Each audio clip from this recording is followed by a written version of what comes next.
We may have a few stragglers this evening because of the weather, but just become the weather's good now, so we're all past that. My name is Mary Beth Reese, and I'm a faculty member in the Communications and Media Department, Communication and Media Department. And I welcome you here tonight. We have an exciting agenda, a great speaker that we're very excited about. And I just want to go over some housekeeping things right at the beginning here. The way that we're going to do this, we'll have an introduction. Kaylee will give her presentation. We'll have a pause slightly to regroup and move to the chairs. And because we're doing this on Zoom, we have to have some adjustments there as well. So bear with us just a few minutes. So first of all, I want to thank some of our students that are helping out tonight. Bria Sis is the secretary for the Public Relations Student Society of America. She's doing the introduction of Kaylee. We have two moderators, and the moderators are Gracie Madison. She is president of the American Marketing Association chapter here at USI. And Harley Monday, I keep shifting their names tonight. Harley Mundy, who is the president of the Public Relations Student Society of America, and Jackson Hunt is going to help with questions. So if you have questions and we haven't addressed them through the moderation, he will bring the microphone around to you, so you can just raise your hand and we will give that to you. I also remind all of you to turn your phones off so we don't have any disruptions. So at this time, Bria.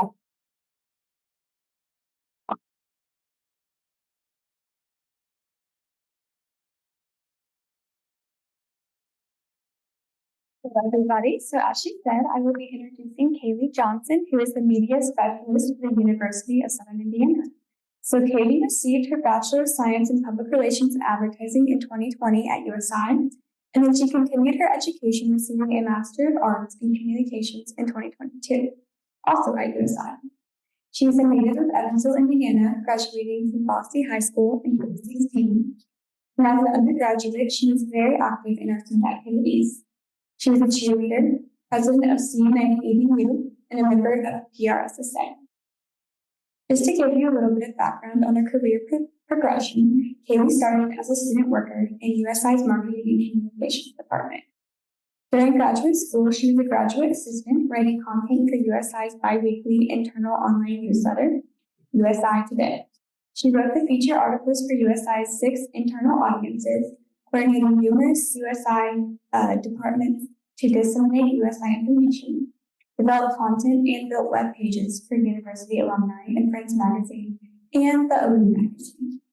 In February 2022, she began her current position with USI, and in this position, she regularly seeks media opportunities to generate positive media coverage, enhancing the visibility and reputation of the university. She serves as a content provider and writer for university publications and digital communications. She also writes compelling news releases and stories for print and online audiences. She maintains an up-to-date list of faculty and staff experts for media inquiries, and she manages all of the university's social media platforms. Today, Kaylee Johnson is going to give insight into what it is like to manage USI's social media. The title of the presentation is Behind the Screen: The Strategy, Wins, and Chaos of Managing USI Stories. It is my pleasure to introduce to you Kaylee Johnson.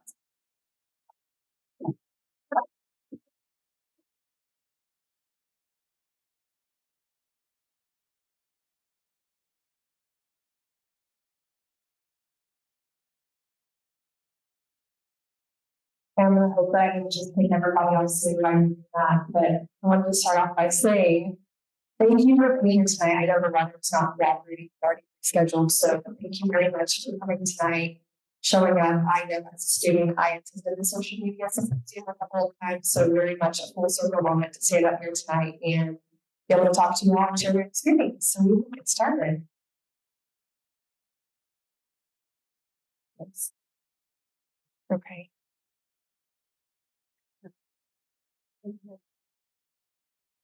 Right. Bear with me. Let's see if we can get my folder removed here.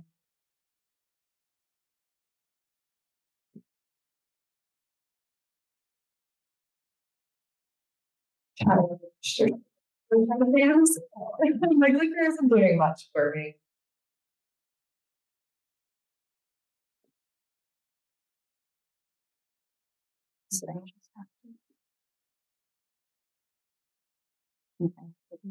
Okay, that works.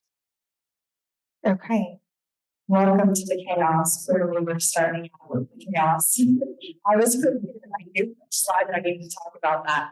I wanted to just start off by introducing myself. My name is Kaylee Johnson. I am the media relations specialist here at USI. I'm so very excited to be giving this presentation tonight, talk with everybody. I'm going to start out by saying I am taking some responsibility as a talk of the chaos side of my role, and that being my title as well. As Maria said, thank you for introducing me. I am a proud two-time alumna from USI. So I finished with my Master of Arts in Communication degree in 2022, and I completed my undergrad degree in Public Relations and Advertising in 2020. I had minors in marketing and journalism, so got a taste of kind of everything during my time at USI, which helped me narrow down what I wanted to do. During my time here at USI as an undergrad student and 1 year as a grad student, I was on the USI chair team. I was, like Maria said, president of CMA EDU, and CMA EDU was a really organization that used to be chapter-based, is now based. It was run out of the Country Music Association in Nashville, Tennessee, and with that, we got to work a lot with the country music industry in the Evansville area.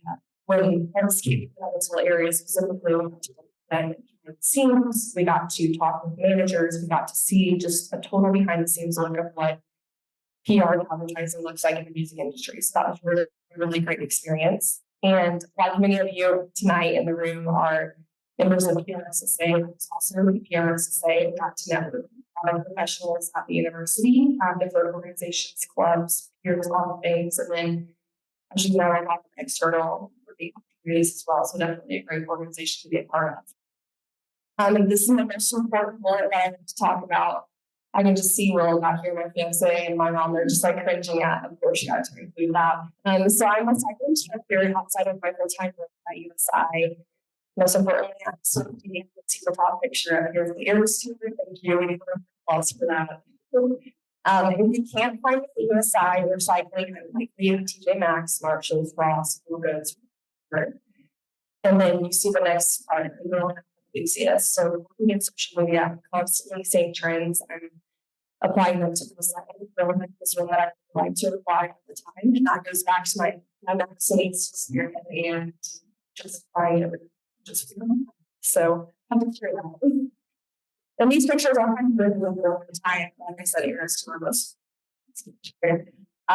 This picture here is actually with Old Dominion, where they came to town for a tour. This is back during my undergrad years when I was a part of CMA EDU. This bottom picture here is with the USI cheer team, leading a cycle for class with them, which was an awesome opportunity. A cheer picture, and then just a picture because to go on the trips. So I wanted to provide you, before we get too far into the presentation, kind of what to expect. And this Leslie note get over here is pretty much me right now, full of anxiety and anticipation for everything. So we're going to go over what my role entails. We're going to talk about some of the behind the scenes processes that occur to make USI Socials a success. I'm going to break down USI Socials kind of platform by platform. I'm going to share a little bit about the strategy that goes on behind the scenes to make our social media game changer here at USI or institution. Go through some key things and then move up to, like everybody said beforehand, a candid conversation. We're going to invite Gracie and Carly up on the stage to ask some questions and let you guys interject anytime you have any. So I'm going to start off. I said start off. This is like the official start. So I wanted to start off by showing 3 TikToks to kind of illustrate what I do. So first slide here, the first TikTok is going to be what I do all day in social media, and I'm going to play these one at a time.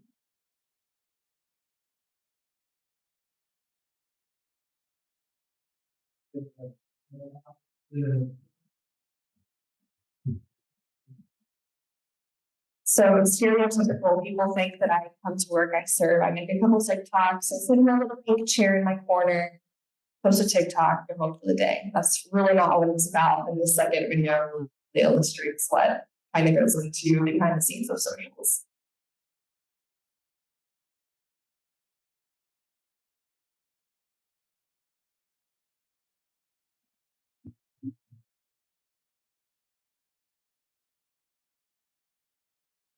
So you can see it's not just having a post and posting it. There's so much more that goes into it. You're tracking your engagement, you're looking at your content calendar. There's so many different steps that go into actually working in social media. And it's not just showing up and posting a video, hoping it goes viral and leaving for the day.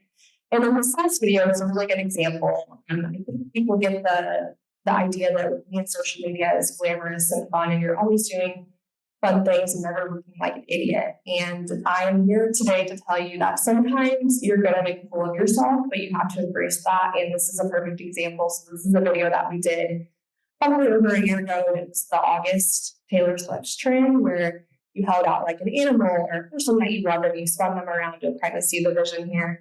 And then so I showed the actual video that was posted on our USI EDU account and then what it actually looked like filming the video. So I'll give you a preview of that.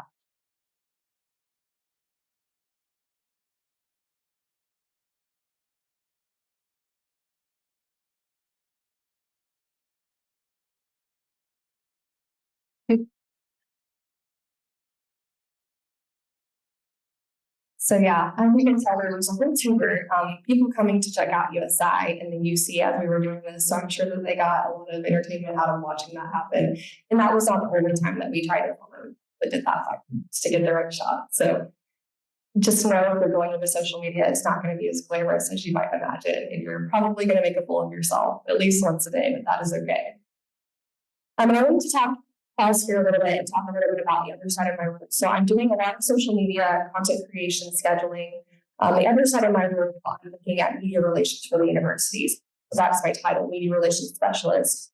So that's a lot of, as Maria mentioned, external news writing. So writing press releases, working with our content marketing specialists at each of our colleges to distribute news, to pitch out what we're doing at USI, the people that we have here at USI to really elevate our visibility and reputation. So there's a very fun social media side. There's also the more serious media relations side, but I do want to note the two do work together pretty often. So I wanted to provide you with a little bit of a breakdown of what we're doing in terms of USI socials. So USI is active on 7 platforms currently. I have them listed here. So Facebook, Instagram, LinkedIn, TikTok, YouTube Threads, and Spotify. Spotify is not necessarily a social media platform, but we kind of treat it in that way to see our engagement and who's interacting with us on there. One thing that I think is very important to know when you're working in social media is it's not always going to be one size fits all for your message. So, for example, on each of these platforms, we have a combined audience of over 120,000, and there are very diverse audiences on each. So, you think about Facebook and LinkedIn, that audience, those audiences are going to be totally different audiences that are on TikTok, on Instagram. On Facebook and LinkedIn, we're going to be working with alumni. We're going to be working with parents of prospective students, professionals, whereas on Instagram and TikTok, we're working with Gen Z, current students, Gen Alpha students that we're going to target to come to USI. So it's a very different audience depending on what content we're posting, how we're grading that content. Is this better in terms of hearing me? Like up here? Yeah. Can you hear me like this? The webinar. Oh, okay. The webinars are not. I'm going to link that makes me feel a little different, but I'm going to put it. Is that okay? Okay. Yes, as you can imagine, the audiences on each are very different. So making sure if we're posting the same kind of content that we're really tailoring our copy related to that content to the specific platform that we're working on. And I wanted to also provide a 2024 review just to give you a glance at the numbers that we're working with on our platforms. So in 2024 alone, we had a 7.8% audience growth. We sent out over 4,000 messages on all of our platforms. We had almost 34 million impressions, over 1 million engagements, and a 3% engagement rate. And one of the things that I've really been focusing on this year in terms of goals for our socials, in terms of numbers, is reducing the quantity of content that we're producing. So The quality of our content has been good, but we've been putting out a lot of content in the last couple of years. So trying to reduce that level of content while still maintaining the quality to get our messages across, because we've seen that we've been oversaturating feeds and people aren't seeing our content like we would like them to because they're overwhelmed with what we're posting. So we're really focusing on taking a look at these numbers and narrowing down our content to make sure that the content that we're putting out is impactful and getting the message across that we're trying to. Talk to you. It's me. Good. Okay. So behind the screens, I wanted to provide some insight into what goes on behind the screens at USI in terms of managing our socials. So I'm a full-time team of one managing the flagship account, so all things USI EDU. I wanted to know that Sharia is the content marketing specialist within the College of Liberal Arts, and we have content marketing specialists in each of the areas that are responsible for maintaining their respective social media channels for their colleges, their areas, that kind of thing. So not taking credit for all the socials, but just the flagship accounts. I do work with four student workers. I think I saw Liz back there earlier, and I know she's seeing her picture on the screen and it's like, oh goodness. But I'll kind of go through them one by one, kind of talk about my role with each of them. So up top, you can see Evan with President Bridges, and you've probably seen Evan in the new series that we've had going out on our platform. It's called Eats with Evan. And he has been very, very helpful in terms of data gathering for me. So we have access to different platforms that we schedule our content, and I'll get into that in a bit. But Evan has been very instrumental in mining that data and helping us make informed decisions on, again, like reducing our content year to year, looking month to month and seeing how we can improve. He's also been the star of the social media series, but that's just an extra little part of his role. Moving on down here to Leah, she is our student worker. She's actually a high school senior, and she's coming to USI next year. So it's been very, very interesting to work with her and get her opinion because she is who we're targeting in terms of prospective students. So getting to hear from her on TikTok trends, what I do that sucks, and she blatantly will tell me this is the silliest thing you've ever done. So getting that honest opinion is very, very nice coming from a prospective student and somebody who's coming to USI, because we want to hear from them, and that's what we're trying to appeal to.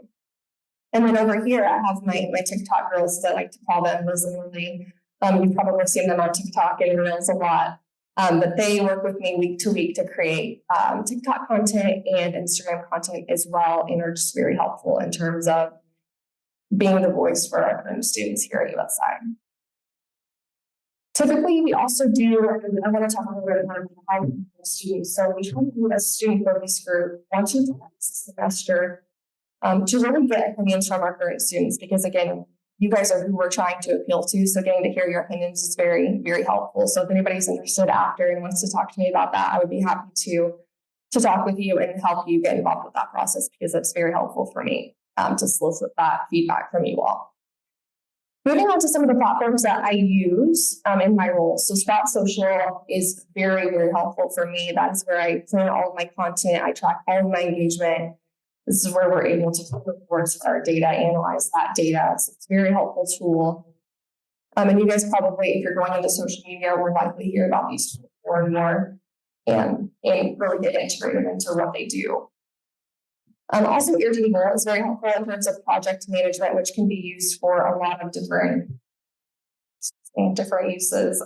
But for me, it's really helpful in terms of managing content with my student workers, also working with content marketing specialists, just tracking projects in general. And I want to touch briefly on AI. So I know AI with faculty is probably a little bit frowned upon, but I wanted to say that I use AI in my role a lot, and it serves as a very, very good foundation for the work that I do. I would also want to know that I never really have AI for anything. But we need to utilize AI in terms of setting a foundation for a series idea, or writing a caption for a TikTok, and then making sure that we're tailoring that content to our organizational voice and tone, and making sure that it's fitting all of our standards is very, very helpful. So now I'm going to have some TikToks that which promoting it, which is positive. She's running some work with me on TikToks and video editing as well. And then I'll just play a little bit.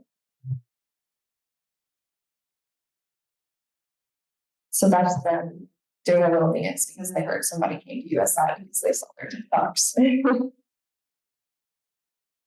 So I wanted to move into our strategy and what works for us. So we, whenever we're writing for social, we are abiding by our personality. So on any topic that we write for social media, we are supportive, we are determined, and we are transformative. And those words have been developed in marketing communication. External entities to really define who USI is as an institution, how we talk, voice of tone, how we represent ourselves, how we elevate our visibility and reputation. We want to be cohesive in all our messaging, and these 3 words really help us define how we do that kind of thing. And again, we're closely with marketing and communication to define that. You'll see, for example, billboards up. From here we ignite, from here we interact to you. From here we soar. That messaging is going to be very consistent with what we're putting out on social. So just making sure that we're very cohesive is very, very important. And I wanted to show these 3 posts up here to give you kind of an idea. So this is writing on each or 3 different platforms that we manage. So Facebook, on TikTok, and then on our Instagram. And we're doing the same words to tell different ways. This top post right here is on Facebook, and it's on Liberty Arena, the announcement. It's a $1 million gift. This TikTok, which I'll play in just a second, is something from the Universe. And then down here is Gracie's up here, this puppet, she knows. And then this down here is going to be post on our Instagram about the creation of our process for what we do every year. So I wanted to kind of really ask the audience for a response. I'll show this TikTok first, then I'll ask a question here.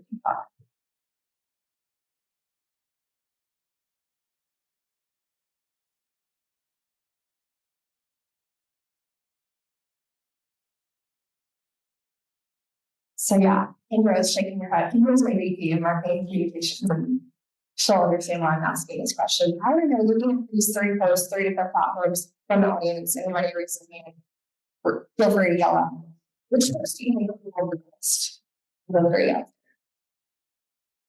The TikTok. Why do you think that? I think it's just more tailored to Yeah.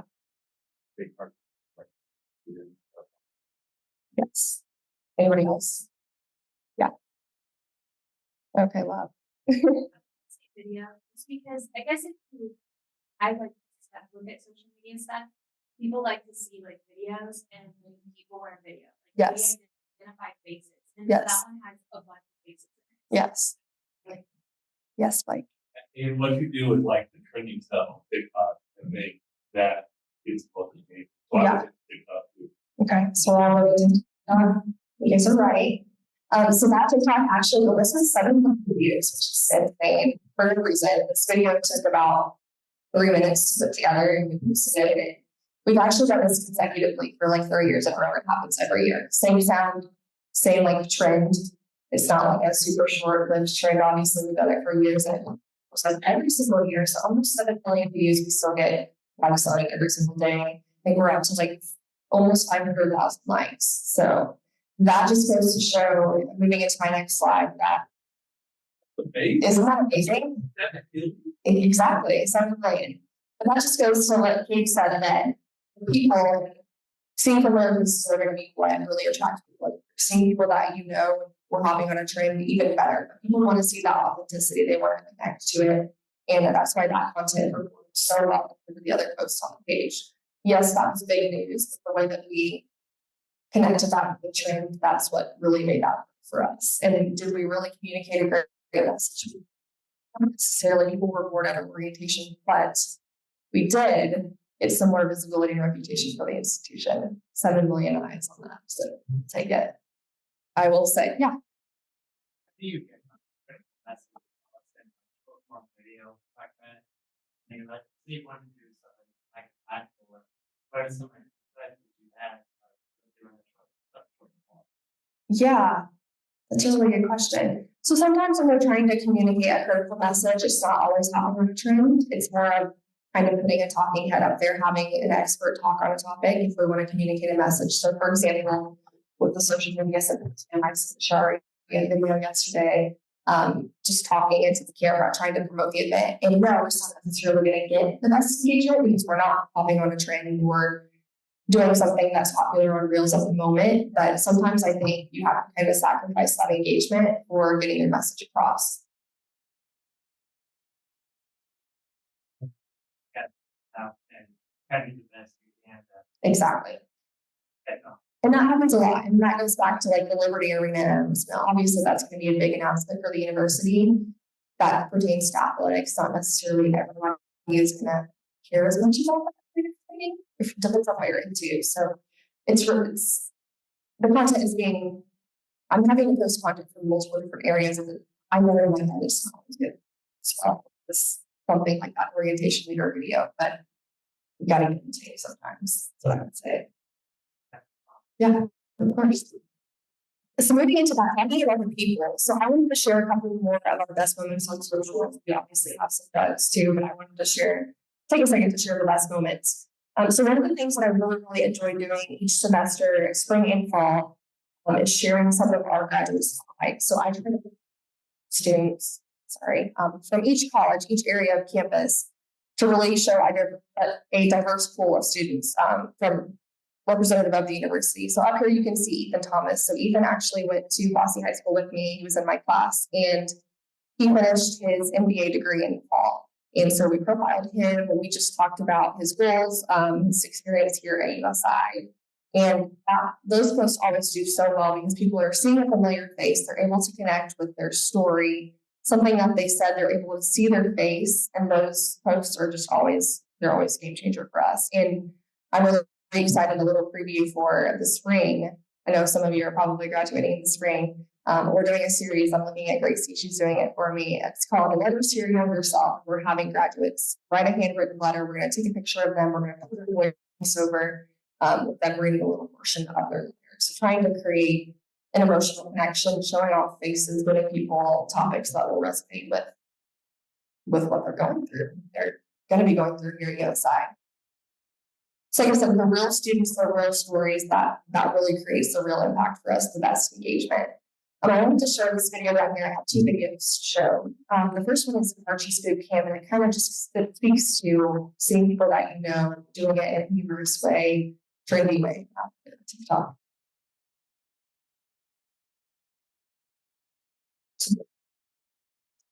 So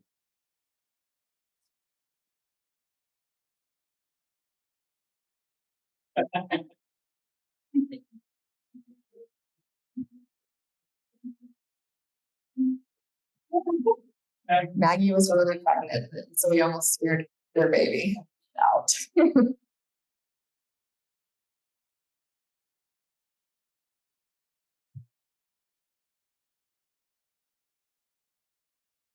So yeah, you probably saw up here or something that you had a class with in that video. So just seeing them in that manner, also just that's kind of a typical thing that goes on around Halloween time, and kind of just general like showcase areas for like stores, that kind of thing. People will get in there and act as if they're a mannequin and pop out, and that's just fun to watch. And then also seeing familiar faces is going to get people to want to come back to the content.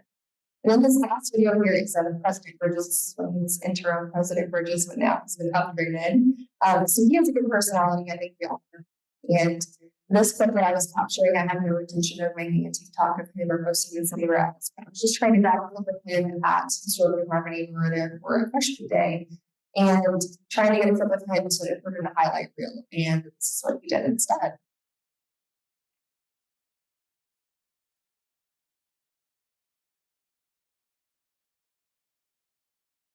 Yeah. So it's really small, but it says, preview, try to get a clip of President Bridges being candid, but he acts like this. So again, just showing him off in an authentic light, because we always see him, he's all dressed to the nines, and he's running the university. So it's good to see him in a light that makes him a little bit more personable. Not that he isn't, but this definitely does the trick. And now moving into some key takeaways before we get into our conversation. So some things that I just wanted to cover is how we level up our content here at USI.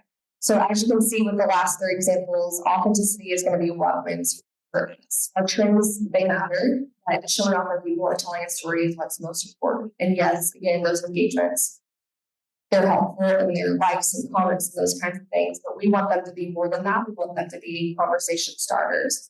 And I wanted to show this last example here from TikTok. This is from Solarpalooza last year. You guys got to be a part of that. You know, that was a pretty special event almost a year ago, days ago. It's a year. But this video kind of pops on a trend. It's authentic. It shows people in the moment, living in the moment, watching the eclipse. It hops on the trend of like the core memories, which is kind of a long living trend, just playing that core memory sound over it.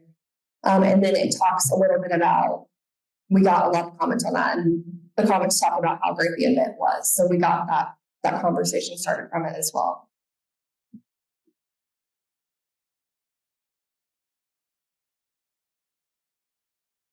So yeah, that's what I wanted to leave you all with, is that what I found to be most successful for me is that authenticity is going to be what resonates. People seeing people that they know, creating that content to create engaging conversations is always our goal moving forward.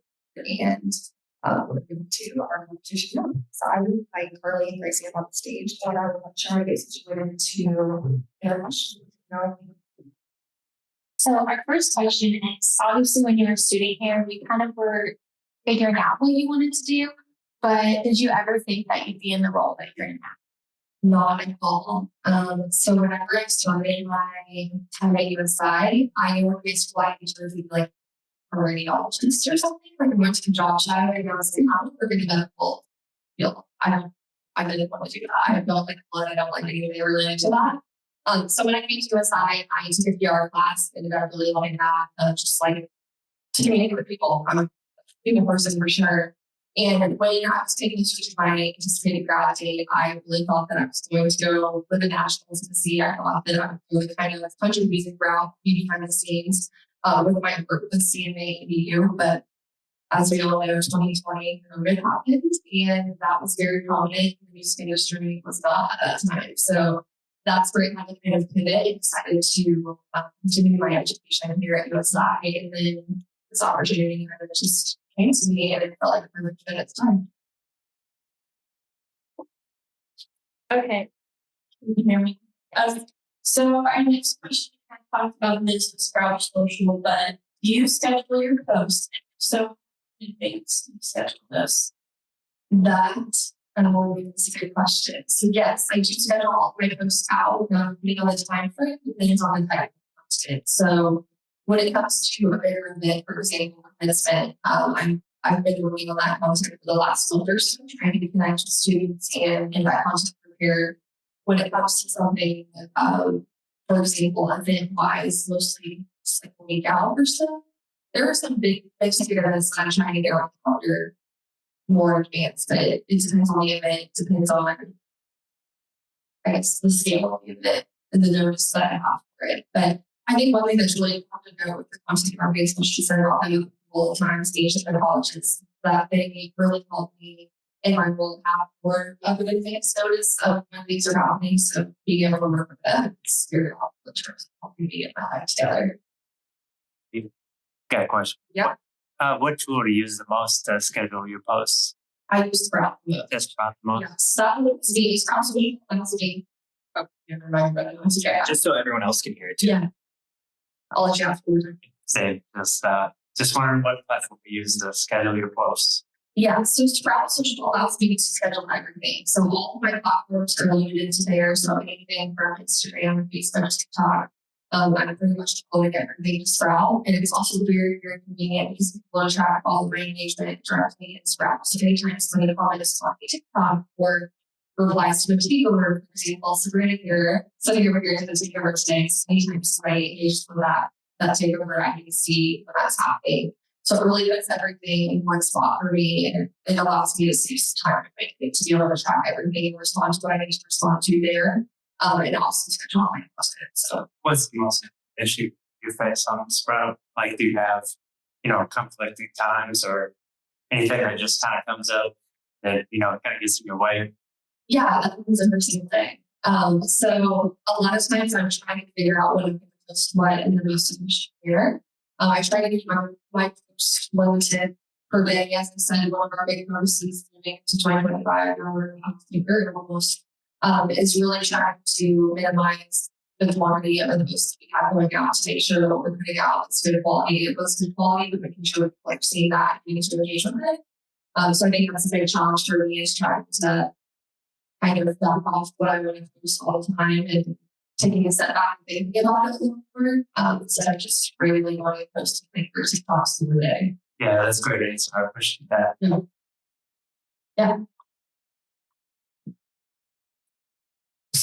So you talked a little bit about takeovers, and I know you've been talking to like members of SGA, kind of like the little committees. Yeah. Can you talk a little bit more about takeovers and follow Fridays and how you guys want to advance that? I think next.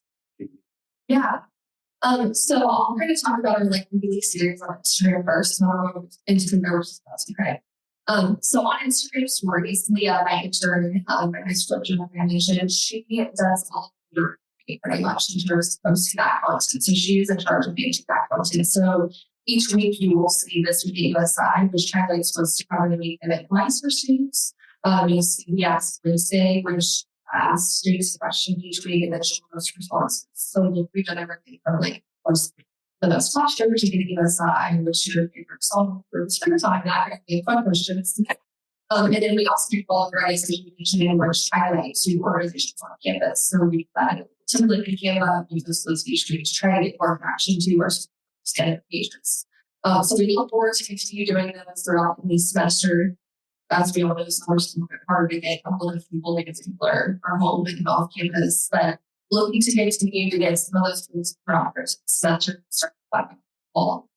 In terms of takeovers, anybody that ever wants to do a takeover, feel free to email me. I'm actually happy to do a takeover anytime. We really try to do takeovers and highlight events on campus. So, for example, Sabrina did Wednesday on Asian Fest. That's happening as tomorrow Spring Fest. Tomorrow we actually have a takeover Spring Fest concert. So, anytime that we can get students on our platforms to really showcase again that authentic experience they're having to the side. And just like a little follow-up question, I know you guys use Spotify a lot and you create playlists for Springfest. I really enjoy this. Can you talk about how they do on Spotify? Yeah. So I mentioned Spotify. I still kind of wasn't doing Spotify, to be honest. So I think that kind of spiraled for me. I teach cycling. I'm making playlists all the time, 2 a week. And I just think that that's a really great way to connect with the audience. And I know we have different events that was trying to came about last year with solar blues and my monitor. So all these songs related to like space and like solar system and that kind of thing. We wanted to have two groups to my audience and people were coming on campus. Like we had a band that's playing, so we wanted to have something to play before they were on stage.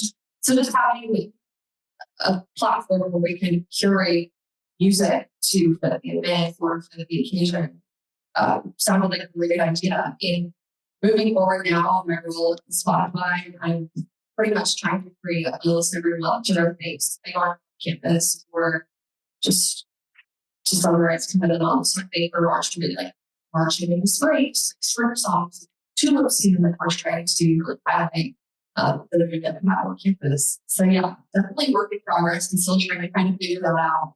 One thing that I want to do more of when we ask like a stay series, ask people like favorite winter song or holiday music, that kind of thing. So we can build those playlists based on what students that's their responses. We're kind of making the right things. Thank you so much. Yeah.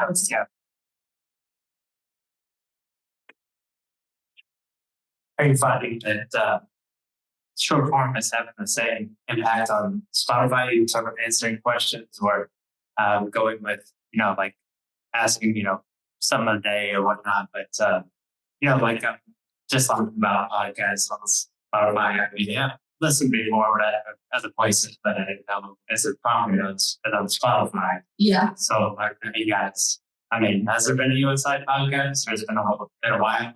So there have been talks of doing a USI podcast one day, but that's just a really, really big beast that we're not quite ready to tackle yet. I know different areas of campus, different departments, colleges have podcasts. I think Dr. Downey in the LA has his own podcast. But as a university, we do not have a podcast yet. We have to have more ideas in terms of what we're covering now. I will say one thing that's very similar to my podcast students, they are each of them episodes. So that in our assistant went around and talked with like prominent figures on campus and they ended a different dining position each week. And so that conversation, those conversations spanned 9 to 11 minutes. So kind of similar to like a podcast conversation. I know podcasts are a little bit longer form, it seems like nowadays, but that's kind of the closest thing you can judge in podcast. We haven't managed to verify that. Yeah, and that's what I was going with it. As far as finding a short form, like a 10, 15 minutes, and even, putting it in a feed like that, you might be able to do something. Yeah, definitely. I think that would be something that we'd be interested in looking into. It's just making sure that we have the resources to do it. Right. Appreciate it.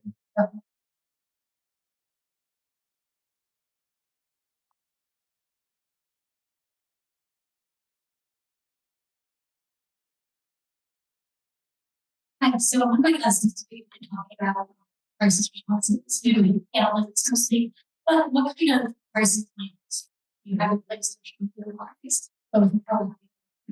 Yeah, so in my role, I didn't mention this because I honestly don't like crisis communications at all. It's just not fun thing to do with your work at all, but it's very necessary.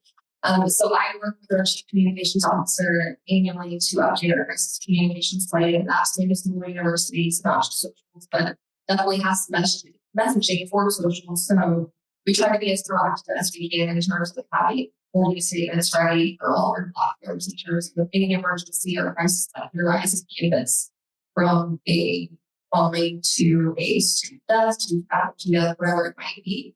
None of those things are positive. We don't have to think large scale what could happen. So we try to be as proactive as we can in terms of having those statements ready, tailor them as the crisis arises. Obviously not just going to put out a cookie cutter response, but yeah, it's very important. We do have holding statements ready for socials, and we circulate that with our crisis communications team pretty often throughout the year to make sure annually that they're updated, correct context messaging is updated. Is that helpful? Yes. What kind of analytics do you hold from platform specifically, and what specifically do you look for? Yeah, so we're really just starting. I've had that at my fingertips since I started in Sprout as far as the works for social data. I've had that at my fingertips since I started. But it's just finding the time to really dive in and make those decisions based off that data. So that's where our assistant admin has been very, very helpful. So they'll sit down with me each month, 2 times a month, bi-monthly, and he will show me, like, for example, in March, we would go over February, how we performed, like February 2024 to 2025, how we improved. We'll look at engagements, to look at impressions, to look at all of the growth, and pretty much any KPI you can imagine Sprout offers. Video views, like I said, follower room, all the things are in there. And then in those meetings, they'll also give me a preview of the months to come. So like we were meeting in March, he gave me a preview of April to see what we did in the previous year's before, which is kind of a challenge this year because last April we had to use a and actually if you were here, that was a really big deal. So our annual sort of meeting over to write looking back last April to this April because we just had our things went on. But that's been very helpful to get a fuller view, bigger perspective on what I'm doing to make more informed decisions in terms of the cost of seeing. So before I was kind of just like, oh, I did this last year, let's do it again. But now I'm able to make informed decisions on what we did well, what didn't perform well, and how I can be better moving forward. Yeah. Okay, we can go back to our scripting question. So in today's political climate, how do you determine what content is fit for including on social media? Yeah, so this kind of goes into where what I see as the two parts of my role really collide. So on the media relations side, we obviously encourage the faculty whatever they're talking when we have the university. We remind them that they're talking about the university. So we're not intimidating personal political opinions, saying that we're putting out representing the university, or we're not making opinions in a safer space.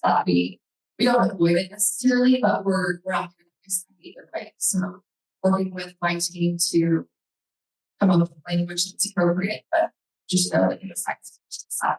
So non-political.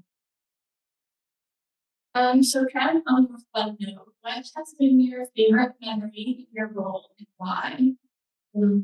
It's a good question. I mean, that question is coming to it. I don't remember any incident. Favorite.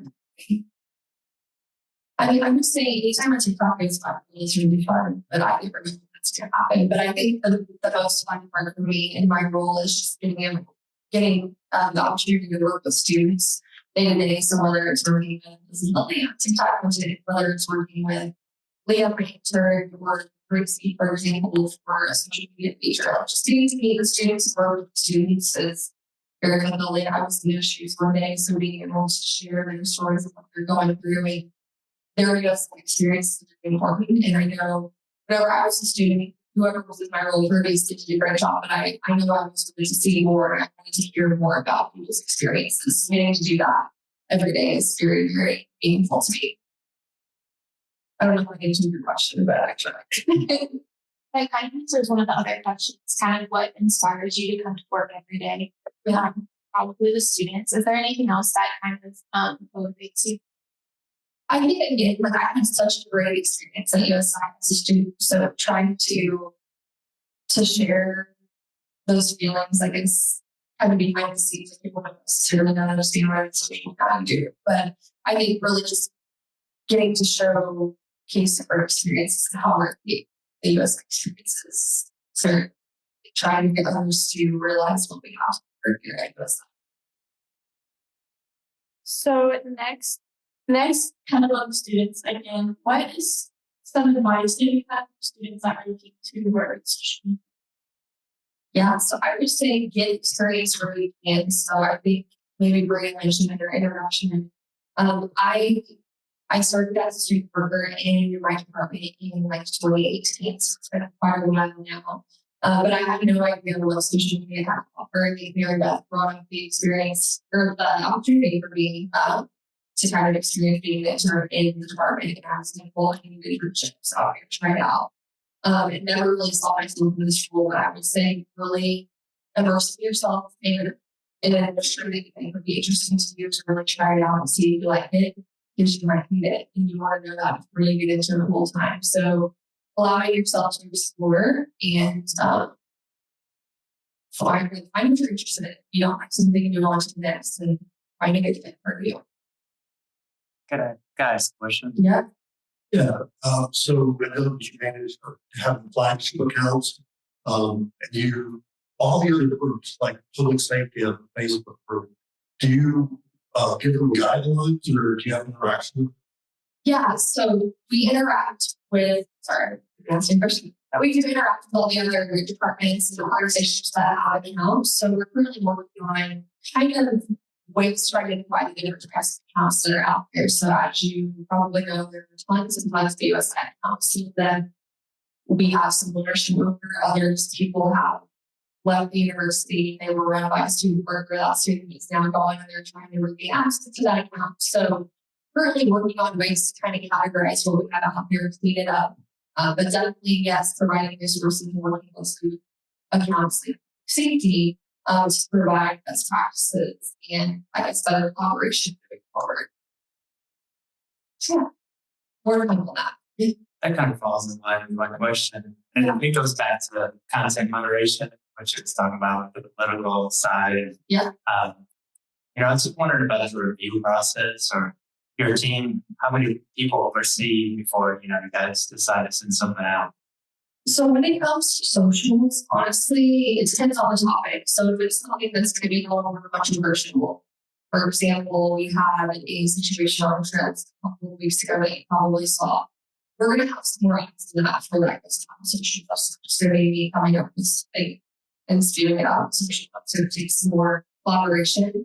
When it comes to lighter content, like an orientation in a video, for example, nobody's going to review that. I'm just going to throw it post that kind of thing. But when it comes to more controversial topics, whether it be political, what's my main today, whether it be a crisis on campus, that's going to be more teamwork and more oversight and guidance from other leadership. That makes sense. Is that more like a single meeting or, just depending on the size of the issue, it might be drag on over the course of a week or something? Always different, yes. Yeah. Depending on the situation, sure. Appreciate that. Yeah. I will say a lot of situations are very quick moving. We've seen to have a lot of crises lately, unfortunately. There was a student law that was found a week or so ago, and things like that have to be addressed to release and that's really getting on the phone, talking with your coworkers, your higher ups to decide what decisions need to be made in this community. Even though obviously it's you're having to make that decision at the time to be there. So it's a difficult situation for sure. So you kind of touched on this a little bit earlier about how USI has its own voice and kind of brand. So whenever you're determining if something kind of matches the voice or coming up with captions, do you have a checklist you use, or the kind of like you and your team, you kind of know what you're going for? Or is there something specific that like you go down the list? Does it match this? Does it fit what we wanted to say? So I think with that, I feel like I'm always kind of unintentionally inserting a little bit of my personality in the content, whether it be the coffee or the trigger or hopping one, which I think is kind of inevitable. Taylor Swift, yeah. You see Taylor Swift things, now you know why those things are super funny. No, but I think that really goes back to the base, the way that rights were used to come. So thinking about those 3 colors that we great by. So I don't know if you guys know like any of your tests for the like personality tests. It's pretty similar to that. So like whenever we were developing this latest campaign that we have with marketing, we were structuring that around 3 colors. So each of those 3 colors match the words that I put on screen. So like supportive is going to be purple. Determined is going to be green, yellow is going to be transformative. So making sure any message that we put out is hitting one of those adjectives or a similar adjective, synonym for those, just making sure that we're communicating in that way is very important. We do have a guiding page for voice and tone with right the web for social collaboration as well. So our next question is, do you receive any input from administrators or the board of trustees on what you should be putting out regarding social media? Do they have input in that way? I would say administrators for sure. So one of the big pushes in my department that I would work with my guys and my supervisor on is doing more local video content. So that's where I need to come in on what kind of content they need to be doing. And obviously we're taking account for the data that we're looking at and sort of helping trying to figure out best ways to connect with our audiences. So yes, I would say definitely from administrators, board of trustees, not necessarily unless it's literally covering the board of trustees meeting. So like the president, for example, that announcement came out a week or 2 ago, and the content that we're getting was directly dictated by the board of trustees decision. So I would say that they have an active role, but they're not directly telling me what I can. Those that are not reading my teams from TikTok. So probably the best. Sorry, I'm making jokes. Getting steps. So I was at the board of trustees voting session, and I just wanted to know. I mean, as soon as that vote went through, you guys had to stay. That just happened to all the students. Amazing. Do you guys communicate? Did you know the vote before? I don't know if I'm allowed to ask it, but like I mean, you guys are on in with the bottles, and I mean, yes, same. Yes. Very quick. Yeah. You guys have statements prepared for those kind of things. So I think it's back to the crisis thing. yeah, I mean they're all going to be different. So the bottle thing, we didn't have a draft statement for that, so we hadn't had that happen before, which we had to work with for that to get it worked out, as you know.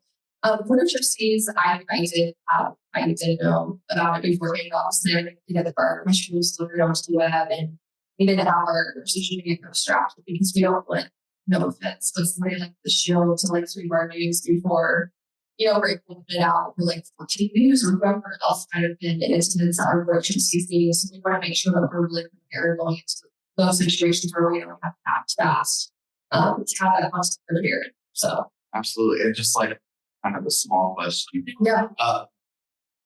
Did you hit like a send button, or how does that work? Is that just like you did it just? Yeah, so I already had everything drafted. You're able to draft, but the bottom that I use, you're able to like set up those as a draft. So I had everything loaded. I just basically had to publish a press release on the web, and so I linked into our distribution platform that we send all of our press releases out to our media. That's for decision is what's called. Add the link in there, send that out, and then add my link in my suite post. Looks in. Thank you. So yeah, and the thing is too with that, like Sprout will also make sure like continuous times for reading those content for situations like that where it's a big announcement and we need to get it out to make sure we're going to immediately just send it out. So Well, you just mentioned Shield. Can you yeah. tell us your relationship with Shield? Yeah, so we work really well with the Shield to help. We treat the Shield just as any other external media outlet. So we work with them to offer interviews from faculties and options to them as well to offer faculty expertise anytime that they have a student request. They come to us to try to get interviews and get the conversation going for the story that we're. So definitely a relationship. Does that answer your question? So the next question I have is off script. So kind of like what they were talking about, when you send out messages to the whole university. So I guess I don't know if that's considered email marketing. I would say like probably the marketing department does that kind of stuff. But when it comes to those like all campus email messages, does that fall under like your department's responsibility? Yes, so that does fall under my department. That is more, like I say here, more by department communication specialist, Krista. So she is in charge of state all internal communications. So she runs our newsletter that goes out to faculty and staff twice a week. And then any like messaging that you get as a student from the university from the president, typically that's going to be Trista, who's the one getting sent. Those messages are still coming from whoever is credited for writing them. It's just she was one of overseeing all those. And things like the source, for example, student newsletter, that's student affairs. So there's some workers that are handling different communications, but anything like university communications is getting from my office. Yep. I have a question, kind of off script too. So you Sprout, did you ever like use anything else like Spot or here? Did you learn to do that, or did you always just Sprout? So when I came into my role, Suite was something kind of was getting phased out. I knew that there was a regulatory version for a while, and then when I started, that kind of went away. So I was always blessed to be able to use Sprout. It makes my life really, really easy. One thing that I want to do is that I have a Sprout list for us role. So I think one thing that's really important to know if you're like a PR advertising communication student is you're going to get that strong foundation in your education but you're really going to learn the platforms and what you're actually going to be doing in your role when you get into your role. So you never quite know what to expect. And so that strong was dealing with decision was and all of our questions you get that strong foundation through coursework, your major, all the things. So then coming into the jobs, you're that'll be doing. So yeah. So the next question is, you kind of talked about doing takeovers and interviews with students, but what are some other ways that the students can kind of help broaden USI's reach when it comes to, I mean, obviously sharing and things like that, but when it comes to making sure our social media content is reaching more people? I think just having students being willing to be in content would be really helpful for me. So I'm always trying to encourage listeners. I know we're always making TikToks, and I'm trying to get more people involved in those TikToks. So like I share on the screen, our authenticity is going to be what engagement. So trying to get more people to send our content, I think is very important. So just having students being willing to be in the content is really important. And then, like I said, the voice groups that I host, if you're here and your friends really would be interested, I would be really happy to have you because the more it's the better in terms of what we're doing well, we can be improving on what you guys can see as for the students. Because in my role, I'm here to please you and provide healing content for solutions. So How do students get involved in focus groups? I don't like an official form or anything, but I can provide you with about the next 3 years. You guys are welcome to email me, and I'll be happy to do that. By the way, if you're not following USI on the social media you use, you should be if you're here. So you can get your phones up. Also, this QR code shows our team lead, I think, with all of our social media platforms. So if you want to see that, you're welcome to get it. Whatever it is that you use. I know to pull out earlier too, so thank you. Okay. Can you share an example of a social media post that kind of exceeded your expectations? I know you talked about something refining, but were there some that performed better than you thought they would? I think, yes, there's the case sometimes they perform very well and they don't fail. So, I think short answer is yes. I'm always so surprised at how well orientation videos do. As I see me posted the one that actually made example of 3 years in a row. Different students in it, same trend, same audio. I was viral millions views each time. So that continuously exceeds my expectations. That literally takes, like I said, 3 or 4 minutes to put together to edit, to post, and we see great results from that. And I think what I've come to find out is the less time that you spend on content, you don't think it's going to do well, that's just that works the best. So again, that authentic feel of the content is going to be key.